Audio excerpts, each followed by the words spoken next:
70,000 فرشتے، 70,000 قسم کے گلدستے اور 70,000 قسم کے پھول اور 70,000 قسم کی خوشبوئیں لے کر آتے مرد مومن کی جان نکالنے کے لیے، پتہ بھی نہیں چلتا اس کو، اتنے آسانی کے ساتھ اس کی روح نکالی جاتی ہے.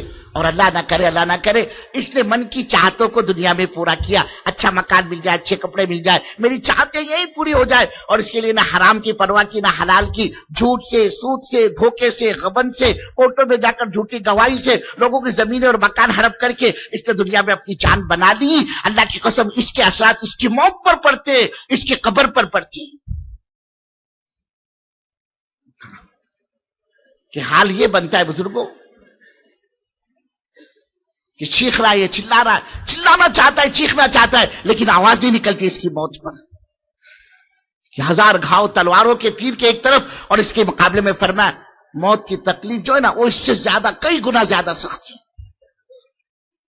اگر یہی زندگی بنا کر جا رہا ہے، آسانی کے ساتھ اس کی روح نکالی جاتی ہے.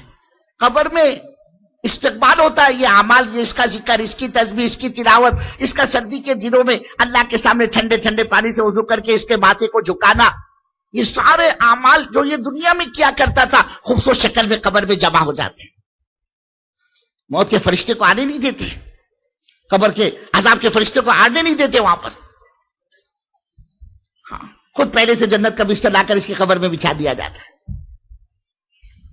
قبر میں جنت کی کھڑکی کھول دی جاتی ہے، اور روایت میں آتا ہے دفن کرنے والے اس کو دفن کر کے بزرگ ابھی پوری طرح لوٹ نہیں پاتے کہ یہ مرنے والا ان کے پیروں کی آہٹ سنتا ہے، وہاں فرشتے پہنچ جاتے ہیں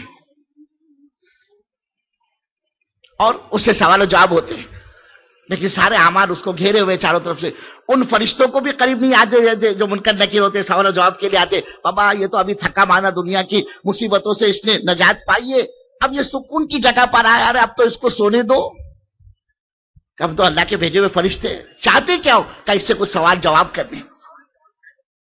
اب ٹھیک ہے، دیکھو دور سے پوچھو مرد مومن ابھی سویا ہے، اب وہ دور سے سوال کرتے ہیں اللہ کے بندے تیرا رب کون ہے، تیرا خالق کون، تیرا پرمیشور کون، تیرا مالک کون، کون ہے وہ جس نے تیری آنکھوں میں دیکھنے کی طاقت رکھی، جو تیرے ہاتھ میں پکڑنے کی قوت دی اور تیرے پیروں میں چلنے کی طاقت دی، تیرا خالق اور مالک کون ہے تیرا پروردگار. اگر اس اللہ کے بندے نے اپنے خالق اور مالک کو دنیا کے اندر پہنچا، اس کی اطاعت کی، اس کی فرما برداری کی، اس کے حکموں کے خلاف ورزی نہیں کی، یہ اللہ کے حکموں کا پالن کرنے والا تھا، یہ ڈنکے کی چوٹ پر کہے گا میرا رب تو اللہ ہے، میرا مالک، میرا خالق وہ تو اللہ ہے. اس لیے کہ دنیا میں کبھی بھولا نہیں اپنے پیدا کرنے والے کو، قبر میں کیسے بھولے گا بزرگوں؟ میرا رب تو اللہ ہے. فرشتے پوچھیں گے اللہ کے بندے یہ اپنے دین کے بارے میں تم کیا کہتے ہو؟ اب بزرگوں اس نے تھوڑی کوئی اپنے گھر کی چار دیواری سے دین کے جنازے نکالے، دین کے دھجیاں اڑائی. یہ تو حضرت محمد صلی اللہ علیہ وسلم کے دین کا پالن کرنے والا تھا. اس کی کمائی میں اللہ کے نبی کا طریقہ، اس کے گھر کی شادی بیاہ میں اللہ کے نبی کا طریقہ. آپ بزرگوں اس کے گھر بچیوں کی رخصتیوں کے اندر اللہ کے رسول صلی اللہ علیہ وسلم کا پاکیزہ نورانی مبارک طریقہ، اس کے معاملات، اس کی کمائی، اس کی معاشرت، اس کی اخلاق، اس کا کیریکٹر، اس کا نیچر، اس کا سباؤ، اس کا سلوک، ان سب میں اللہ کے نبی صلی اللہ علیہ وسلم والی مبارک سیرت، مبارک زندگی. یہ کہے گا بھائی میرا دین تو اسلام ہے، میرا دین اسلام ہے. اس سے پوچھا جائے گا یہ حضرت محمد صلی اللہ علیہ وسلم سے تمہاری کیا رشتہ داری، یہ تمہارے کون لگنا، کیا ہوتے یہ تمہارے؟ اگر اس نے دنیا کے اندر حضرت رسول پاک صلی اللہ علیہ وسلم کی سنتوں کا پالن کیا، اللہ کے رسول صلی اللہ علیہ وسلم والی مبارک زندگی یہ گزار کر گیا ہے، یہ وہاں ڈنکے کی چوٹ پر کہے گا یہ تو میرے آقا، یہ تو میرے آقا تاجدار مدینہ جناب محمد رسول اللہ صلی اللہ علیہ وسلم کی ذات مبارک ہے. اللہ کی قسم اب یہاں اس کا بیڑا پار گزرا. اس سے فرشتے کہیں گے اللہ کے بندے اب ہم تیرے کو جگانے کے لیے نہیں آئیں گے، سو جا ایسے جیسے نئی دلہن سوتی.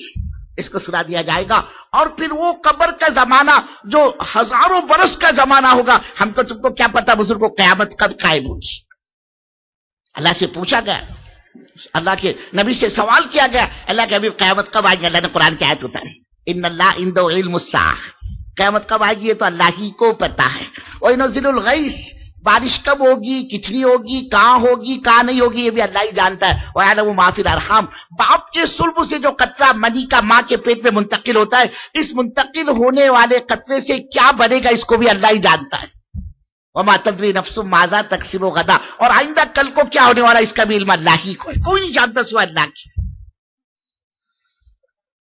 تو صدیوں کا زمانہ بزرگوں اس کو سنا دیا جائے گا قبر میں، لیکن جب قیامت کے دن اس کو کھڑا کیا جائے گا، یہ اللہ کا بندہ تو سوچے گا کہ ذرا سا بھی میرے کو جھپکی لگی تھی اور کوئی میرے کو اٹھانے کے لیے آ گیا، حالانکہ قبروں میں صدیوں سویا ہے، سالوں سویا، یہ اللہ قبر کی منزل اس دینی زندگی گزارنے والے پر آسان کر دے گا۔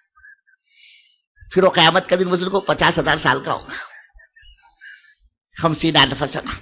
اللہ فرما رہا ہے اے ہمارے بندو، ارے اس دن سے ڈرو، اتقوا ربکم ان زلزلۃ الساعۃ شیء عظیم، جو قیامت کا زلزلہ ہوگا نا وہ بڑا بھیانک زلزلہ ہوگا۔ اللہ کہہ رہا ہے میرے بندو یوم ترونہا تذہل کل مرضعۃ عما ارضعت، کہ دودھ پلانے والی جو مائیں ہیں نا وہ اپنے بچے کو زمین پر پٹک دے گی اور وہ بھول جائے گی اللہ کی بندی کہ میرا بھی کوئی دودھ پیتا بچہ تھا جس کو میں دودھ پلاتی تھی۔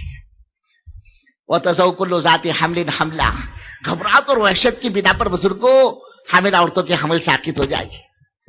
وتری الناس سکارا وما هم بسکارا، لیکن بندے تم دیکھو گے کہ ایک نشے کا عالم چھایا ہوگا، حالانکہ وہ نشہ نہیں ہوگا، وہ عذاب آخرت کا عذاب ہوگا، قیامت کے دن کی وہ سخت پکڑ ہوگی، ولکن عذاب اللہ شدید۔ اللہ فرماتا اس دن یہ زندگی بنا کر جانے والا، اللہ کی قسم بزرگوں کوئی سایہ نہیں ہوگا سوائے اللہ کے عرش کے سائے میں، اللہ اس دن اس کو عرش کا سایہ عطا فرمائے گی۔ زمین تانبے کی، آسمان سوا نیزے پر، آدمی کا حضور فرماتے کالی کملی والے کا ارشاد سرکار مدینہ، آدمی کا یہ کھوپڑی نہیں بھیج، بزرگوں جس کا بھیجا یہ اس طرح سے کھوپڑی میں پکڑا ہوگا دماغ بزرگوں جیسے ہانڈی چولہے پر پکتی ہے۔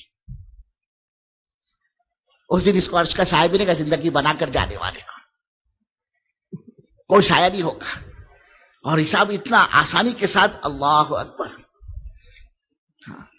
کہ قیامت کا وہ 50,000 سال کا دن ایسا گزرے گا اس پر بزرگوں جیسے آدمی فجر میں 2 رکعت ہلکی پھلکی سنت پڑتا ہے، کائے کے لیے؟ بابا میری فرض نہ چھوٹ جائے، تکبیر اولیٰ نہ چھوٹ جائے، میری جماعت نہ چھوٹ جائے۔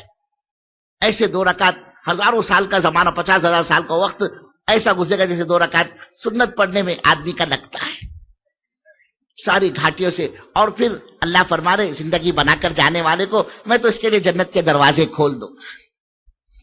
اب جنت کیا ہے بزرگوں، اس کا تو موقع ہے نہیں، بس یہ مختصر من کی چاہتوں کے پورا کرنے کی وہ جگہ ہے۔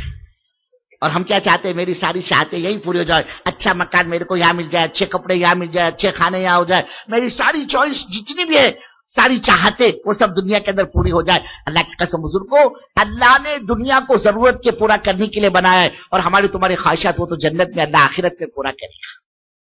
یہ دعوت کی محنت، یہ تبلیغ کی محنت، یہ اللہ کے راستے کی نقل و حرکت، یہ چلے اور 4 مہینے کی جماعتیں، یہ مقامی اعمال، یہ روزانہ کی ملاقاتیں گھر گھر کی، یہ گھر کی اور مسجد کی تعلیم، بزرگوں ان سب کا نچوڑ اور خلاصہ یہ حضرت رسول پاک صلی اللہ علیہ وسلم اپنی امت کو جس مقام پر چھوڑ کر دنیا سے رخصت ہو گئے، یہ امت حضرت محمد صلی اللہ علیہ وسلم کی دوبارہ اس مقام پر آ جائے۔